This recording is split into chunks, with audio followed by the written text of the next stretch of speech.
Well, another day, another penny, and welcome back to the Hospitality Show.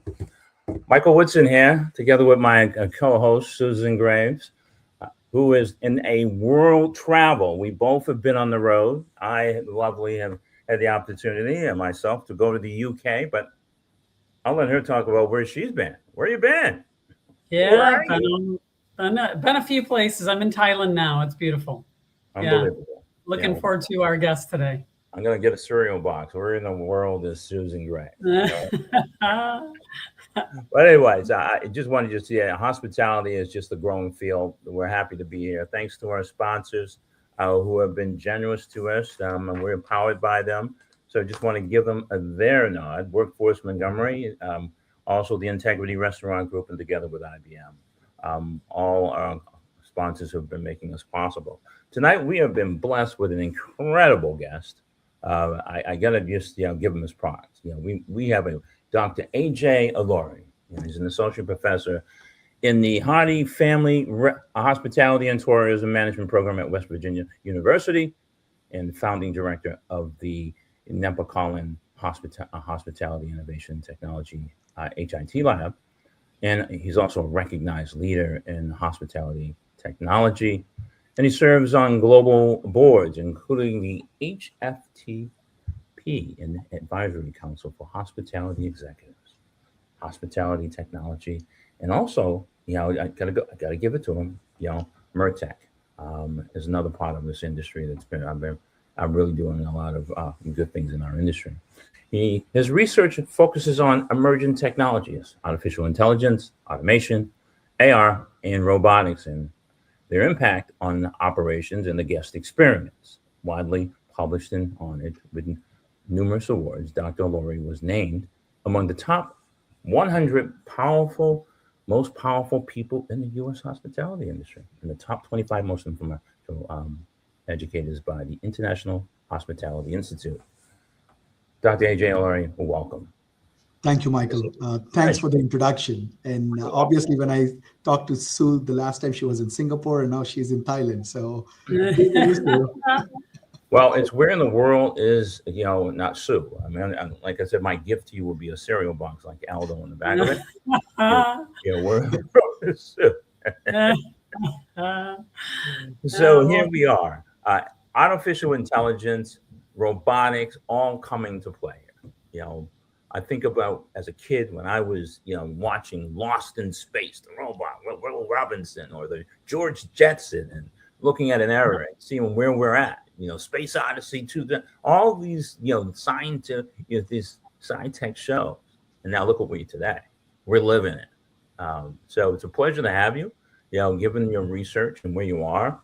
So welcome. So you want to give us a bit of where we've been, where we are, and where we're going? What do you think?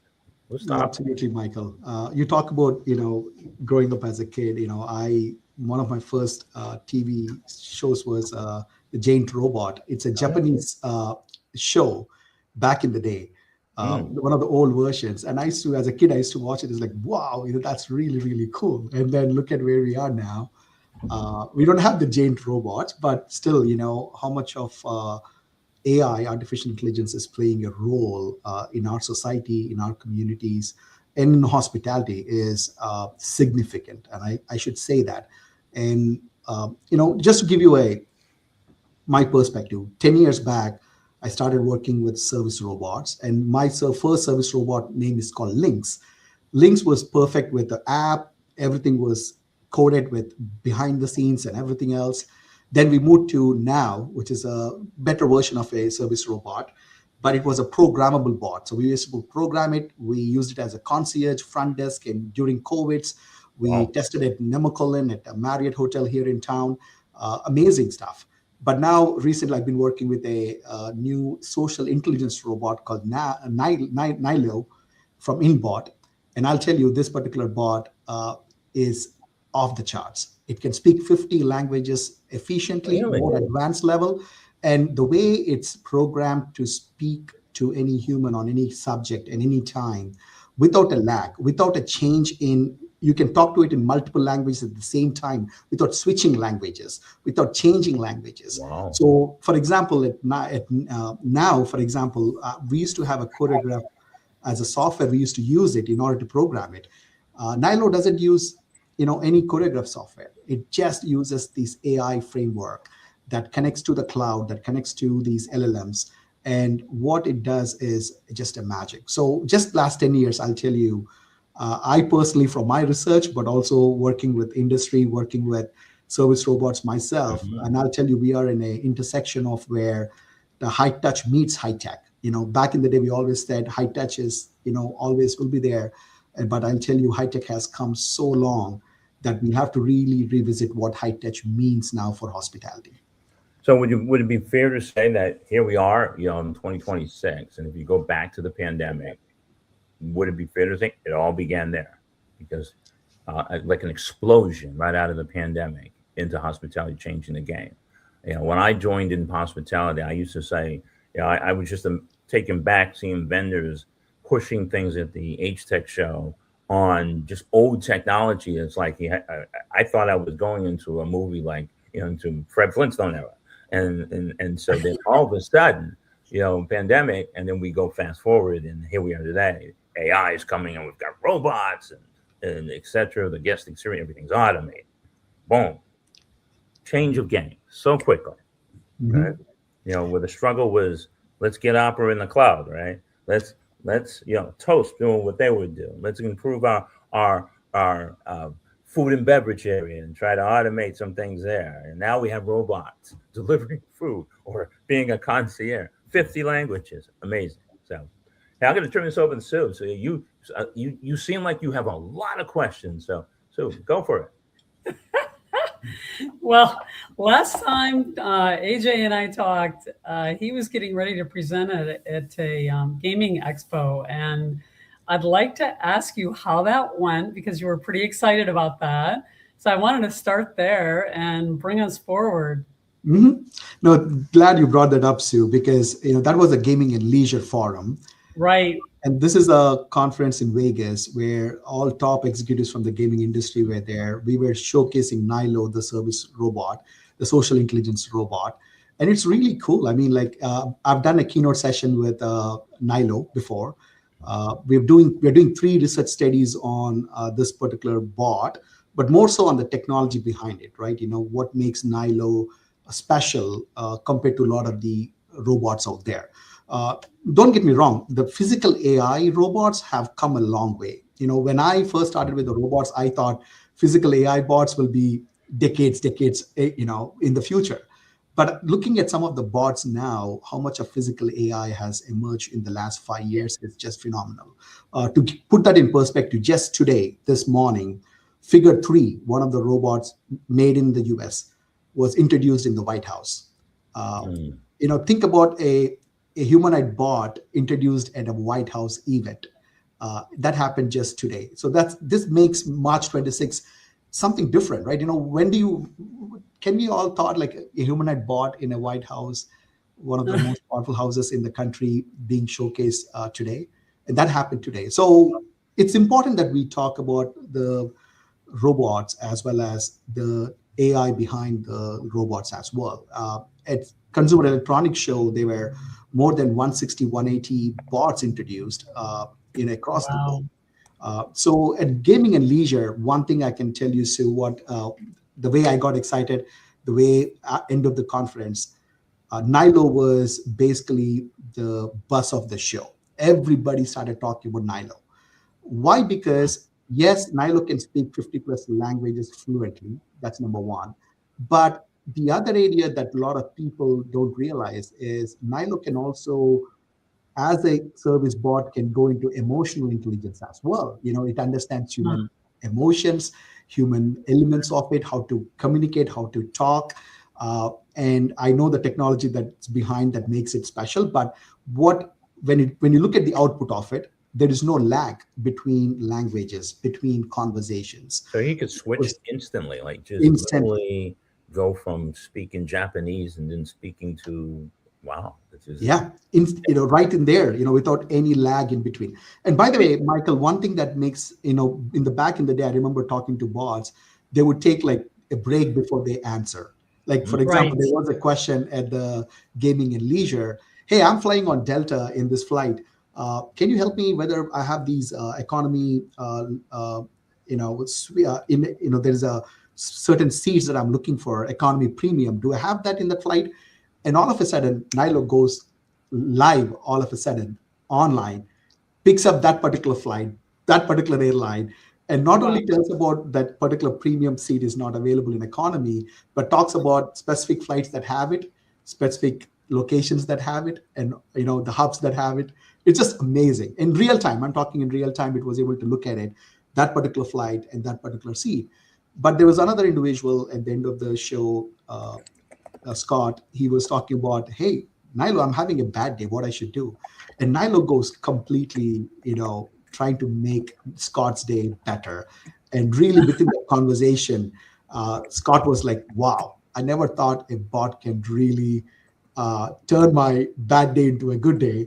And that's how Nilo did. So things that we thought bots are not capable of, whether it's a physical AI, whether it's emotional AI, the technology evolved over the years where these AI systems are connected to cloud architecture, and then all these LLMs are designed in a way that bots are getting better and better in a short period of time.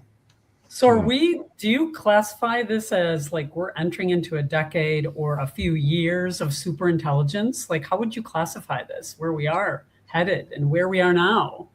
No, Sue, I think that is a valid question nowadays. Well, because recently Dario Amodal, who is a CEO of Anthropic, he made a statement that the AI systems in Anthropic probably have reached the super intelligence.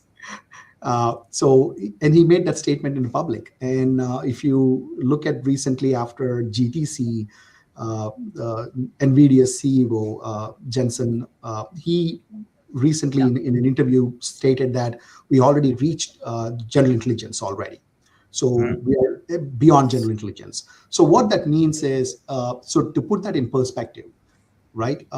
So narrow intelligence is where we are already in here, right? We're going into narrow intelligence to general intelligence.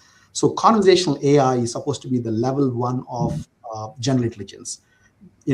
So my research recently was on conversational AI. So I was talking about level 1, but talk from level 1 to autonomous AI, which is agentic AI.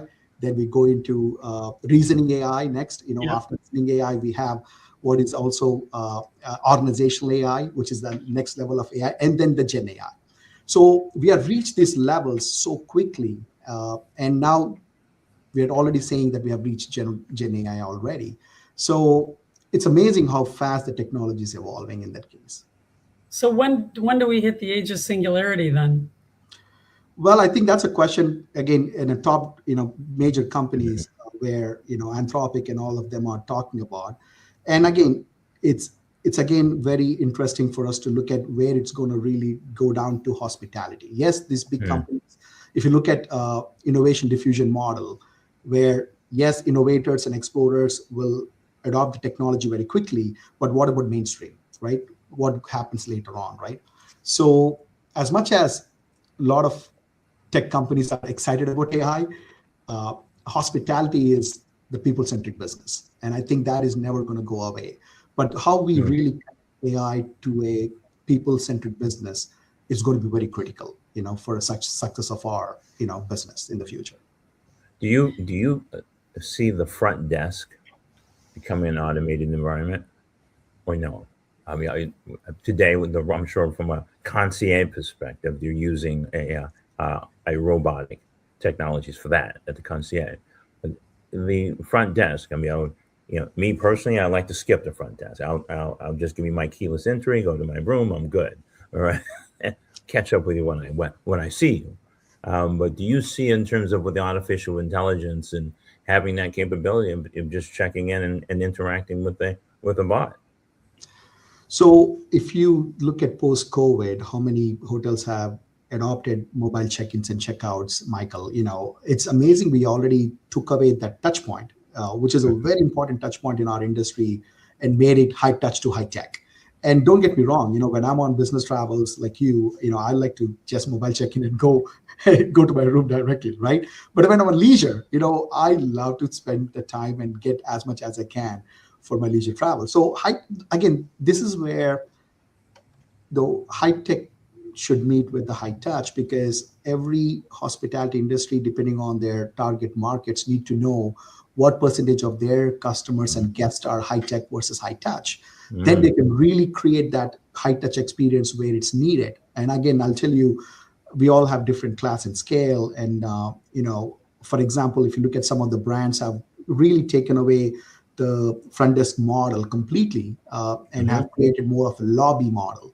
And that lobby model actually do work, because now the front desk ambassadors, sometimes they call them ambassadors, and experience managers, sometimes those are the roles that are changing. It's not just sitting front desk supervisor or front desk agent anymore. It's more of that experience that you drive is going to be very critical. So yes, the front desk is going to go away. There's no question about that. And the PMS systems is going to change into what I call as AI platforms that would have like a chatbots and conversational AI integrated to it. So even the PMS systems and our CRS, all these systems itself will have AI integrated. So obviously, the way that we're going to check in and check out people, how we're going to create experiences, will happen with AI behind the scenes. But there's a lot of automation that will also need to happen without even using AI. To automate in so many places that we can, because from a security standpoint, privacy standpoint, automation without AI is very critical in industry. And sometimes we are not there yet as an industry, right? There's so many things we can automate, but we still are traditional in some areas, right? And I think that's where we should start with automating as early as we can, then look at where we can integrate AI. So there's a different levels that we need to start now. The first now, if you ask me, like the hotel industry should look at what are our pain points, how we can change that pain points into automation, number one, right now. And then when we are ready for AI, what are the AI that would make sense ethically and legally to create the guest experiences from the front end standpoint, but also create operational efficiency in the back end standpoint. And that is very important that they need to start looking at this year in 2026. What about on the other side of receiving that? The person who, okay, you as an entity, the hotel, okay, we're using this and we think it's this, but I show up and I don't want that. I'm a traditionalist. What about that person? You're detached from technology. How do you deal with that? I mean, Michael, that's a valid point. And that is where, depending on the class and scale, you have to blend in those two elements of it. Never take away the high touch aspect of it. My philosophy in hospitality is that high touch is our foundation, and we build high tech on top of that foundation. Whether it's a strategy, whether it's a tool, whether it's an application, you build on it. We always talk about technology is only good when it works. And that's absolutely right with AI as well. I'll tell you, in gaming and leisure, when there was a huge auditorium we were in, the Wi-Fi was not very well connected. And when Wi-Fi was not very well connected, even Nilo, such an advanced social intelligence robot, cannot do things, right? So you might have a best technology and not having the high touch culture, the high touch foundation, you're not going to really win with AI. So you need that as a foundation, and you build your high tech strategy on top of it, which is AI as well, which is automation, which is AI. All these will come on that foundation. Interesting. What about like housekeeping? Okay, and so bringing robotic technology into that. You talk about this new robot, 50 languages, interacting. We see the carts delivering the food to the door, or cruising across to the poolside.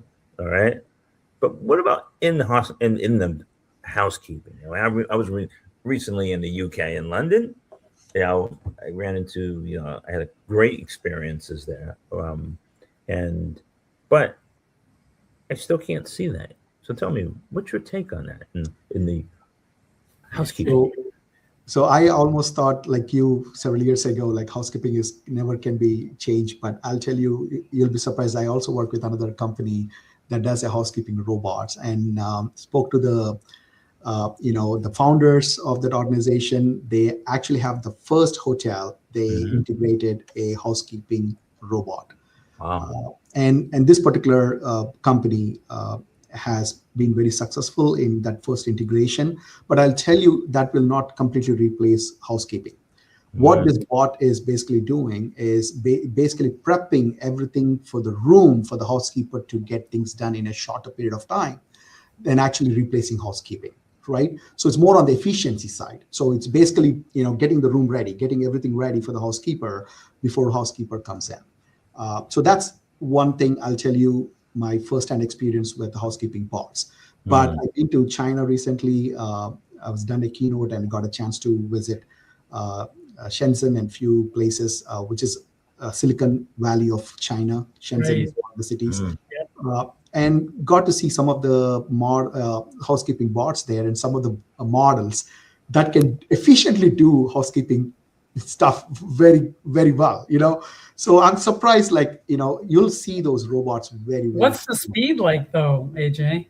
Yeah. So What's the speed? Because that's what, you know, the movement itself is so slow compared to a human. I'm curious as to what you saw the speed look like. So when I looked at the tangibles, which is one of the bots, I think one of the things was definitely the speed, how quickly they can do it than a human, right? But when I looked at some of the models that are coming up in housekeeping, Sue, you'll be surprised they're trained in few things, in especially laundry, for example, folding things, keeping the Right. laundry. That's particular task, just the task of taking the laundry, putting the towels, and then putting in the laundry. They have achieved that level of efficiency very well. So again, I'm not talking overall. They're starting with some of these, what I Back call end. tasks oriented. They're getting Mhm. better in the task oriented. So on the back end, and Exactly. so And they they have keep what we call going. housekeeping augmentation going on, right? The Exactly. Well, robotic. probably So stacking carts and things like that that Mm. are cumbersome for a housekeeper that I would think a robot could do a much better job and more efficient and more consistent, right? Mm. exactly. And part of Yeah, it is, making things more efficient, because how much time it takes for a housekeeper to really do every room, but the room is already ready for a housekeeper to come in. The part right. of where the speed is not, see, I had that question for a while, but I'll tell you, when I spoke to Nilo in my first keynote session in a different languages, and when I saw Nilo after 3 months, there is a day and night difference within the 3 months.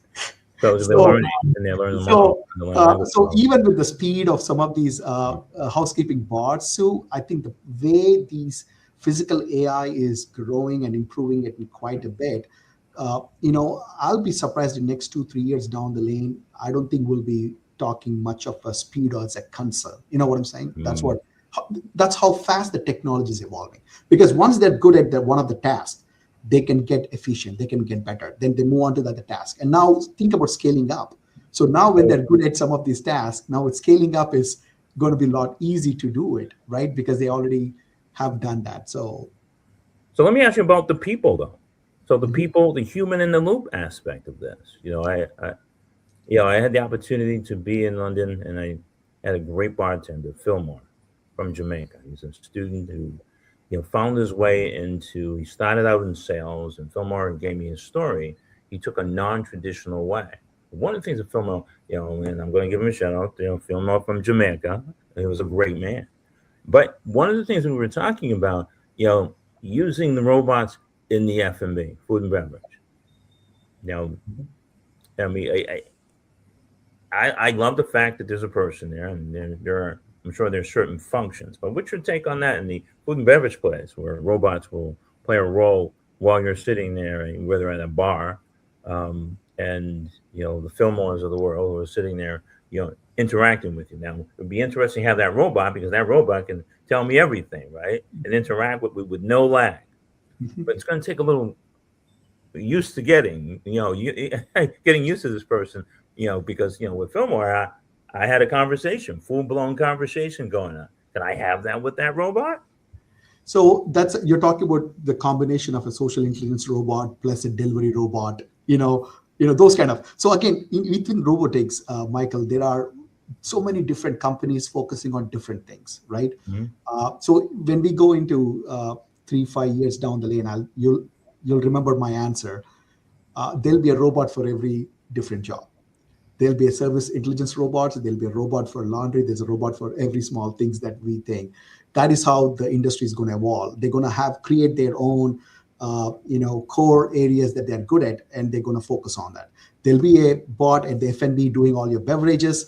There'll be a bot that's good at doing mixing. There's a bot that's good at delivery. That's a bot good at, getting your bills and all of that stuff. And there's also social intelligence bot that can actually talk to you. I gotta laugh at this because I can go in and say to this robot, I want to get a Long Island iced tea.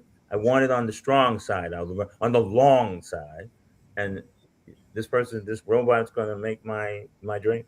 Yep, exactly. They're gonna know that. Exactly. By the way, I have that experience. Yeah, but the robot's not gonna have history. Like Fillmore has history. He's a student. He moved from Jamaica. He took a non-traditional. I mean, is the agent, I call them agents, not bots, but anyway, is the agent going to be able to masterfully create its own identity and history to be able to have a conversation with Michael next time he goes back to London, like Fillmore? Well, you know what I'm saying? Like Fillmore has he might be writing children's books on the side. Like, what's going on here?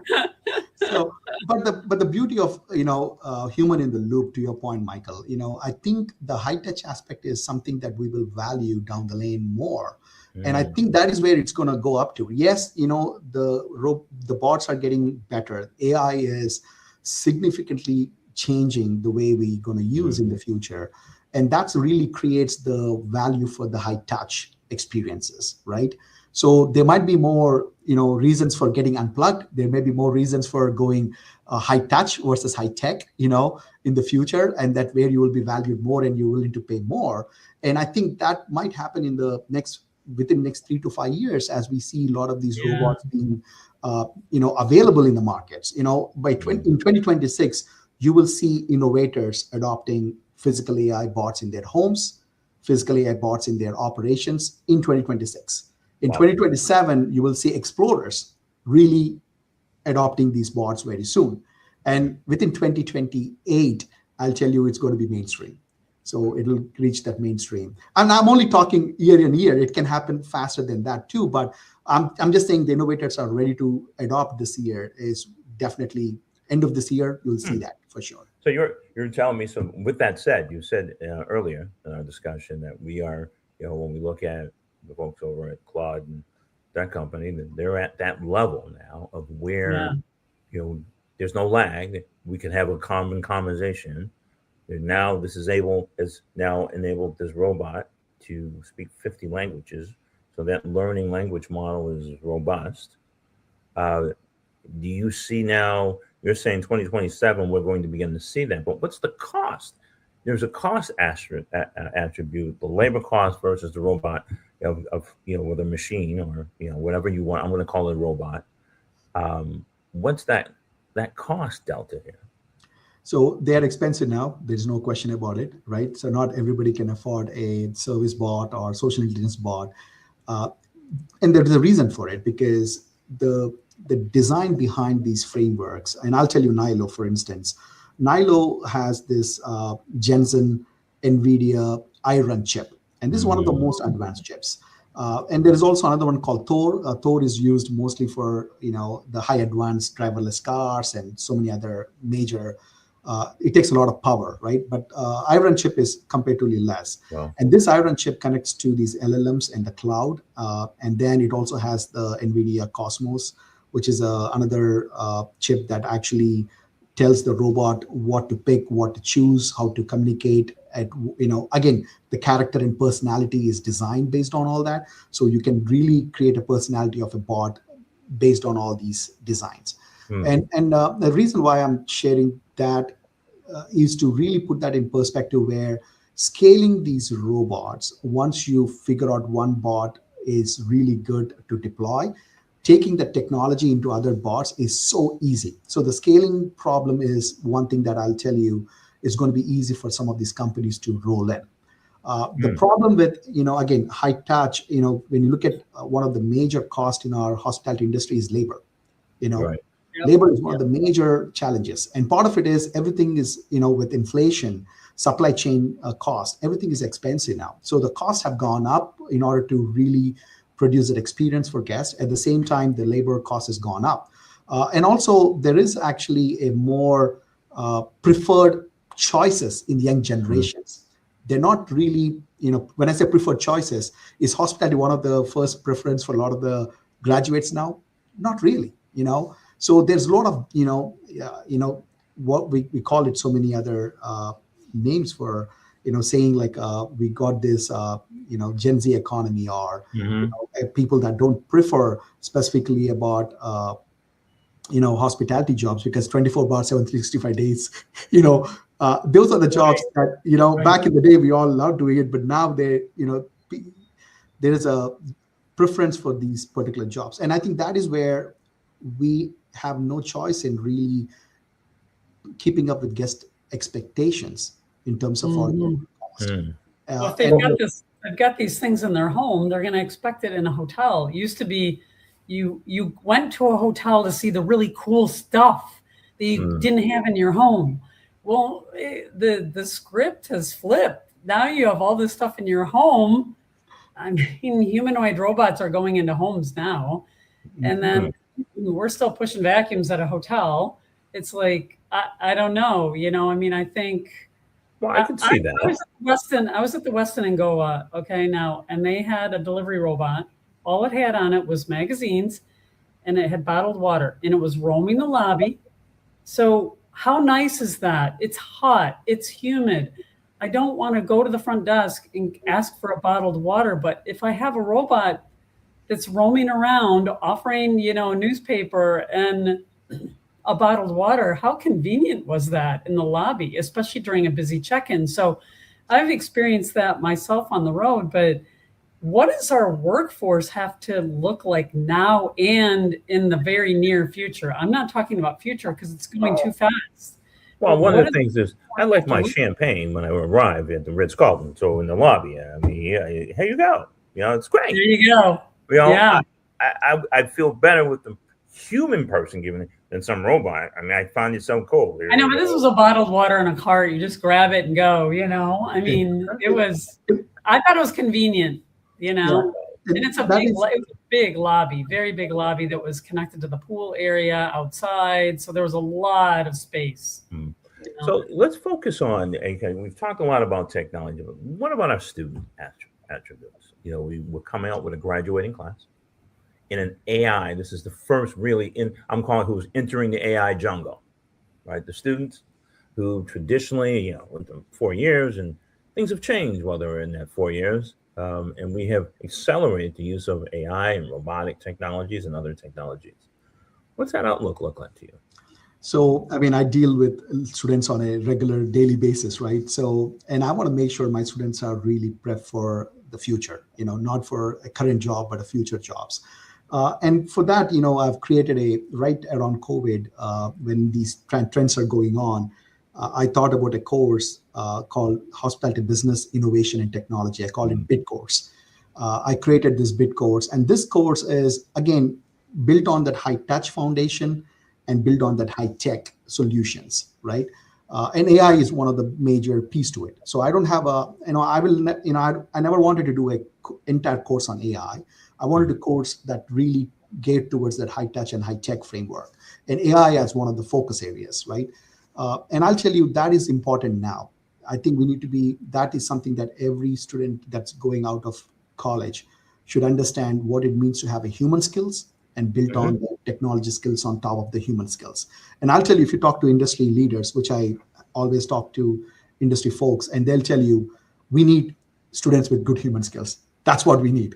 So that's exactly what it is now, because if you build on the human skills and with the creativity and curiosity to learn new things, and have the foundation for understanding what AI is, what AI can do, I think they can go out there and be that lifelong learner to learn as AI evolves in order to make the right decisions to integrate AI applications in the future.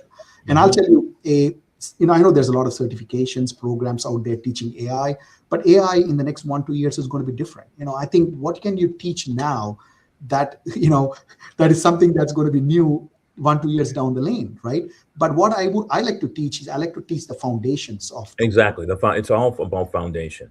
You really need, you can't build a house without a solid foundation. You can't understand some in the things to come. You need to have that foundational understanding for these students, and you are so right. But what do you see now? These students. I'm graduating. It's June. Are they going to have a job when they get able to get a job? So I'm not, when it comes to jobs, I think there'll be new jobs. I think a lot of people are talking about, are we going to lose jobs? I think, yes, that is a scary question everybody's looking at. But only few are really asking the question, like, are there going to be new jobs? And the answer is yes. So similar to how internet have changed so many job roles, right? Similar to that, AI very quickly will change a lot of the roles. It's like I said, instead of front desk manager, we probably have an experience manager. The person's role is not to check in and check out people, but to create these experiences and extra revenue, auxiliary revenue, and creating that loyal customer, creating that loyalty is part of the experience. So you're really get towards these KPIs as part of creating these experiences, more so than just checking in and out, right? And so you're talking about adding value, but from an emotional intelligence standpoint. Exactly. And to your point, Michael, that's a good thing where we have class and scale. Luxury will be luxury. High touch will be very important in luxury. Going forward, I think folks in AAA will have to review, you need to have that high touch element in order for you to call, 5-star, 5-diamond, right? So I think you will definitely have your champion when you go to Ritz-Carlton for sure. That's something you'll always will have. Right? It's important. That's your signature. I come and I personally greets people with that. I love it. So again, that's what you're paying for, that high touch experience, right? But I'm really thinking about what will happen with select service going down, the budgets, the economies, and all of that, and even upscale as well. Upscale and luxury, there is a certain expectations of high touch, right? But when there's only room revenue and there is only that's part of it, there's a huge opportunity for you to integrate AI, right? And that is where it's going to change quite a bit on our industry. Our class and scales will mix quite a bit. There's going to be a lot of, if blue ocean strategy, there's going to be a lot of blue ocean strategy needed in our industries, because in the past, in the day, we're all in red oceans divided into class and scale, competing with class and scale. But that's going to be all blue ocean now with AI. It's interesting. So today we're 2026. Let's fast forward 5 years from now. What we're looking at? What are we going to be? So from a people, from a process, from the technology, and of course, we've become a data-centric environment now. It's all about data. What's your thoughts on that one? So, recently White House came up with a national policy for AI framework that came up just, and then Department of Labor came up with a new one called AI. Sue, I think we talked about it. It's more like Make America AI Ready. That was just yesterday. Ready. That came out from the Department of Labor yesterday. Yeah. And again, these are new things that are coming up from Department offering of Labor, free classes, and the White House already, right? So there is a huge, when internet came up, did we see White House having something like this, or Department of Labor doing something like this? No. But why are we doing this now with AI? Because how fast it's going, how fast it's changing the roles, and so on and so forth. So the first thing I think we need to get things right is really getting the legal and ethical aspects of using AI. And that is very important. And when we build on the ethical and legal aspects, then we can roll into the best applications of using AI efficiently and effectively. And again, they fit in specific class and scale in our industry, hospitality. And I think leaders have to really look at what's the best way to integrate these applications at the right place at the right time. But how long?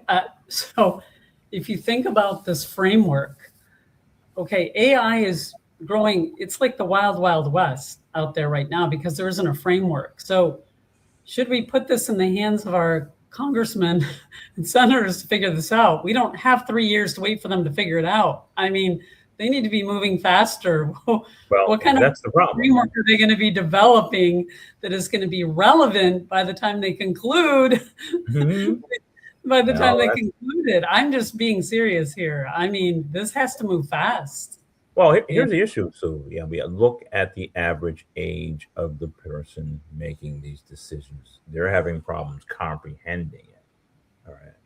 So Well, when we that's an compare issue, but they some got to get over it. decisions that were made, like when you look at the AI Act and what's going on there, that now, like for example, there's this new EU thing that people have to start to comply to now. The date has arrived, right? And get your act together, people in the European Union. However, here in the United States, we're slow and we're attempting to accelerate. Yes, kudos to the Department of Labor for coming out and making America AI ready. We've seen this programs, from the agriculture to the, from into mechanical and in the industrial age and so on. So now, we're stuck in an era now of having individuals who are traditionalists who are trying to Right. comprehend the issue of new technology, and these are our policymakers. So that's Yeah. why it's a little slow. All right. And I don't mean to pick on anybody, but look, unfortunately, we don't have term limits in Congress. There's no mandatory retirement. So you have people on these committees, they're not astute as technology to comprehend it. As you put it, AJ, doctor, you said, high touch. These people are so far removed from that it doesn't even apply to them, but yet you want them to make a decision. And That's I'm the problem. Would you agree? Well, they've got to engage. They've got to engage people like AJ or younger people to help move things along quickly. That's the only thing. I mean, what do you think, AJ? How do you make absolutely. So they Congress? do, the White House do have an AI leadership council, which includes a lot of the top tech people as well. But there is a need for people who understands high touch as well. As much as high tech councils are out there, there is a need for people who understands the service industry, right? Mhm. Hospitality and tourism, all events, these are all part of the huge service industry, and 79%, 80% of our GDP comes from service industry. So there is a need for a new council to understand, what it means to really nurture the human skills, right? Mhm. And if we can focus on that, I think there's going to be a good balance. And to your point, Michael, there is a need to bridge the gap between hospitality and technology, right? Mhm. And as we go into AI, the more we talk about this, the more I think the young, generations will understand the importance of human skills, right? Mhm. And the dependence of AI will go away because, for example, today I was talking about to my students, like, the networking aspect is something so important. You can never limit networking opportunity and say, hey, we can do a virtual, visit or virtual tour or a virtual speaker. But you know what? When you have that opportunity for you to do Interaction. Yes, absolutely. You can never take it away as part of an experience. It's easy for young people to say no. It's like, hey, Mhm. I don't need to go. But you know what? Networking and connecting people is going to be very critical. And the hospitality industry is all about that. The business travel is what makes our industry exciting because, it's not just business, but it's people, it's relationships that we build. So the event business should be thriving. Mhm. Absolutely. I mean, If because you the think more and about more it, people, it needs to be more experiential. Yeah. So let me ask you this in terms of professional development of the students or transition of students, college today and tomorrow. Do you think that the industry needs to bring back what we call those development programs or call them transition programs where they recruit a person into the program over a period of time to kind of introduce them where they, get the practical experience that's applicable to the hotel. And in this case, a lot of artificial intelligence technology that they have. Do you think that they should start to do that if it hasn't already begun? So, Michael, because I deal with both the front side of our industry and the back end of our industry too. I talk to a lot of tech companies, being part of HFTP and high tech for over the years. I've had a privilege of talking to a lot of the technology behind the scenes. And if you look at our industry, we are a people-centric business. The human skills is what people are looking for. And we depend on technology from these tech companies, right? So the problem is some of the people that work in the tech companies don't understand hospitality, and people Right. that work in hospitality, Right. they don't understand technology. Mm. So as we go into AI, there needs to be a platform between the two, where there are people that understands the technology behind the scenes, and then the Like front a end part. matchmaking platform. Exactly. So Yeah. somebody who can speak apples to apples. And as AI is evolving, we're going to depend on tech companies. Some of the big tech that's going to offer solutions, applications. Yes, the big brands is going to go for it, right? Because end of the day, it's going to reduce their cost, increase their profits. Who's going to say no to it, right? So there is no way the big companies that have the money and the budgets will adopt these technologies quickly in order to save money, in order to really expand their business and be an early entrant compared to competition. So in order to compete in our industry, they'll have to do it. Well, So let me ask you this though. Well, but what about, it's funny, those that have the money? What about our friends who are not corporate owned, the Mhm. franchise? And Yeah. that is What do where you think the disparity is going to look like? Is that going to What's that going to grow look like? between the Sure. haves and the have-nots? Or yeah, I was What going to does ask that that look like? that's where I'm going into that next point where this is going to go in that innovators and explorers very quickly. That is where it's going to go very quickly in that area. When you go into mainstream, Michael, to your point, that is going to where the testing will happen in our industry. The testing of high touch versus the high tech, right? So, for instance, look at our changes in our generations, right? Hmm. Baby boomers are retiring already, so they are the ones who like high touch. They have the money, they have the time, they will travel, they will go. But the younger generations are now, millennials are making money. They are the ones who are adopting conversational AIs, adopting AI chatbots, chat GPTs, and so on and so forth. So they want their entire travel, entire bookings done in AI in the future, right? Everything is done with AI, AI assistants and so on and so forth. So there's going to be a huge difference in how different generations will use travel planning, hotel Hmm. choices, so on and so forth. So the point where, to your point, the big companies and the big firms will adopt and have the urge in order to adopt very quickly. They'll also make a lot of mistakes. They'll also make a lot of errors, and that will happen because with AI, I'll tell you, there'll be a time where we'll all be like, "Oh boy, we went so quick, we went so fast," and then we'll take a pause. The beauty about some of the companies that can really converge the culture, the code, and then the connecting the people together are the ones who will be really successful. People who are really fast forward into thinking like everything is going to be tech, everything is going to be AI.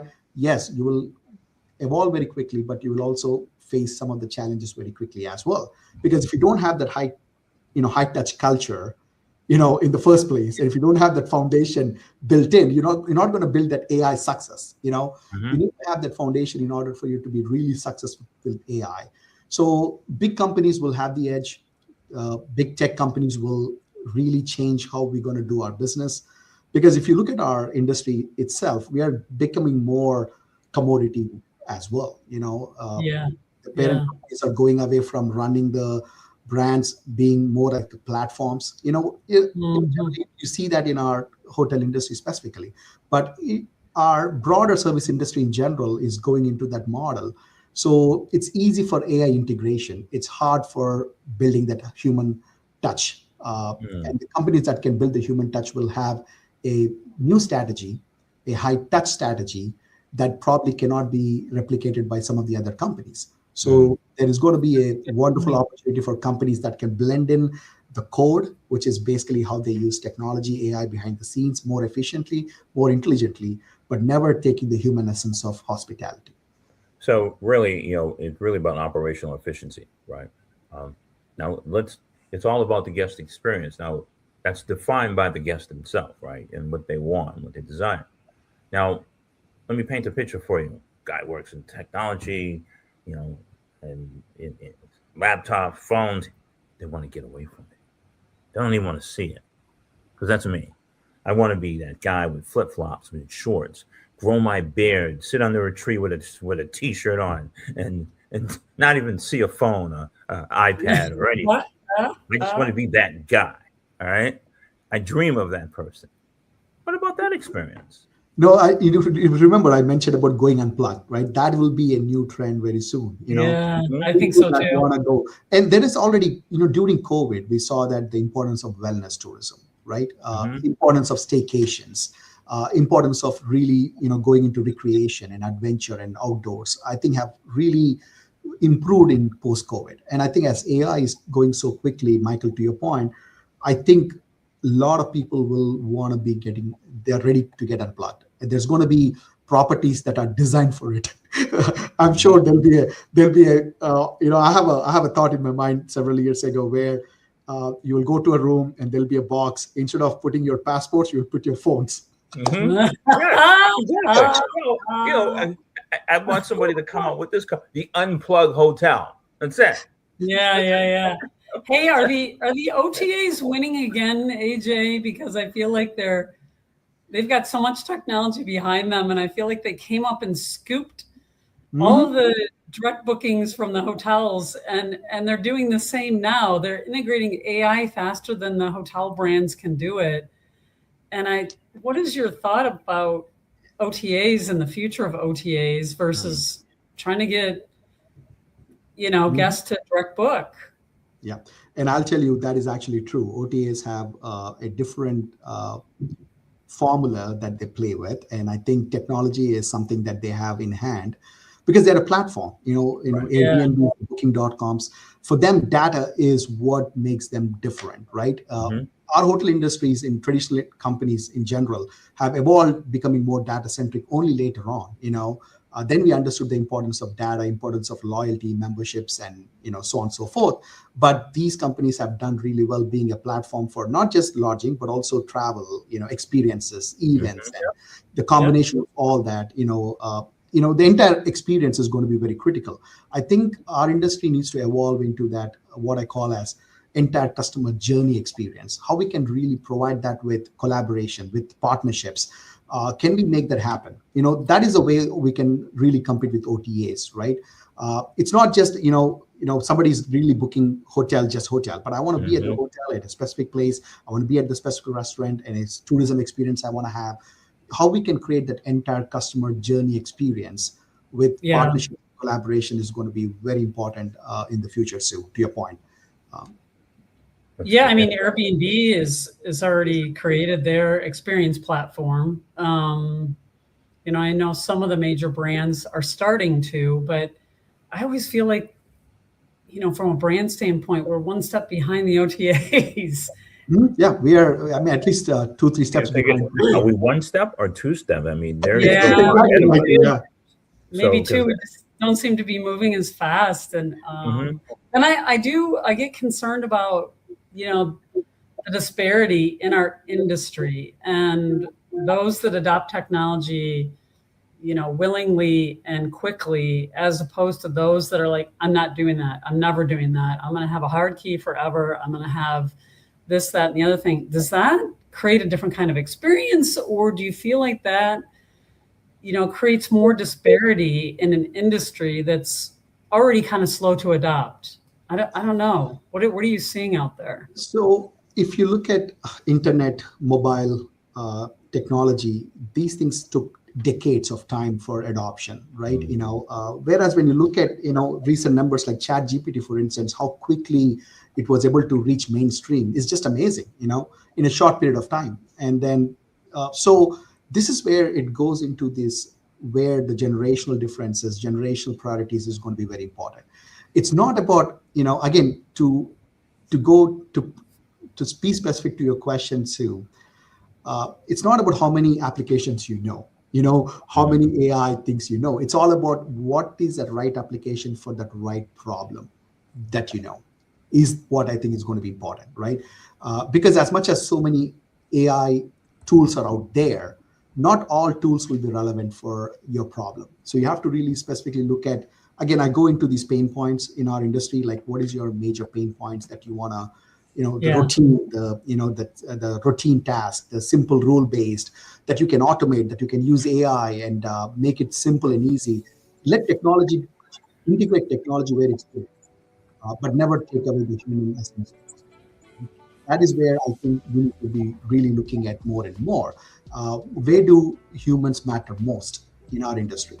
And those roles are something that we need to nurture, build on it. And obviously, there needs to be a better training of both the high touch and human skills, but at the same time, the importance of teaching AI as you go into that roles. But again, when I'm saying about AI training and all of it, they will evolve and they will change over time. It's not like if somebody is really good at using ChatGPT now, and then so that's not what I'm talking about. I'm talking about really understanding AI from a strategy standpoint. And how to apply it, right? So we're coming up on really 4 minutes. It's been a great conversation, man. Time flies when you're having fun. It's been great to have you. And this is a place where we, let's keep building that bridge between hospitality and technology together. And one last question for you on the LQ. Do you think universities have to change their curriculum rapidly? Absolutely. You're in the trenches and you're doing that. Are they really looking at that? Absolutely, Michael. I'll wrap up with one of the questions Sue had for me before, which is basically innovation labs. Because when I created Hospital Innovation Technology Lab here at WVU, that was the model that I thought. But now I changed quite a bit. Now I think there needs to be a multidisciplinary lab. I don't think there needs to be a lab for just hospitality, because with AI, there's a need for a multidisciplinary approach.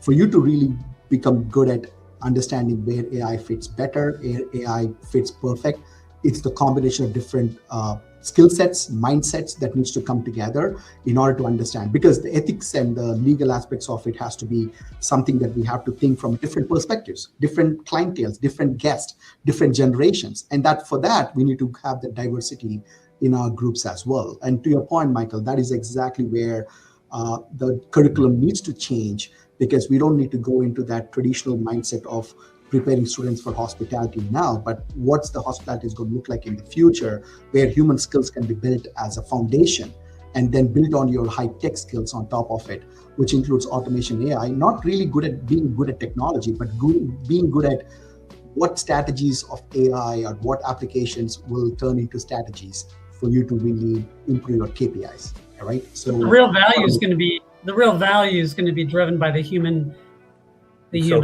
So really, the human in the loop, interaction. That human in the loop will remain, but in a different aspect, and it will have a different value to the industry. Yeah, we talked about AI, augmented AI, and that's exactly where it's going to be. Augmented AI is something that we will continue to have in our hospitality industry. The human in the loop. Well, great. Well, it's been a fantastic conversation, and we'd like to have you back. And as things progress as rapidly as they have, Dr. AJ Aluri, an associate professor at Hardy Family Hospital, and I can go on and on, but it's been great having you on the show. Right? Michael, thank you so much for having me. So, thank you again. It was a great conversation. I cannot imagine the time has gone so quick. Time flies when you're having fun, right? Yeah. And so, to our sponsors. And we want to thank you, the Montgomery, the Workforce, also the Integrity Restaurant Group. Thank you very much. And also over at IBM, Danny Barnett, it's a pleasure. And he recently joined us. So until next time, on behalf of the crew here, together with my host, Susan Gray, or where in the world she may be, you never know next time. Until next time, we'll see you then. And this is where it all happens. And we look forward for many more episodes again. Thanks for joining us on episode 28. My name is Michael Woodson, and a good night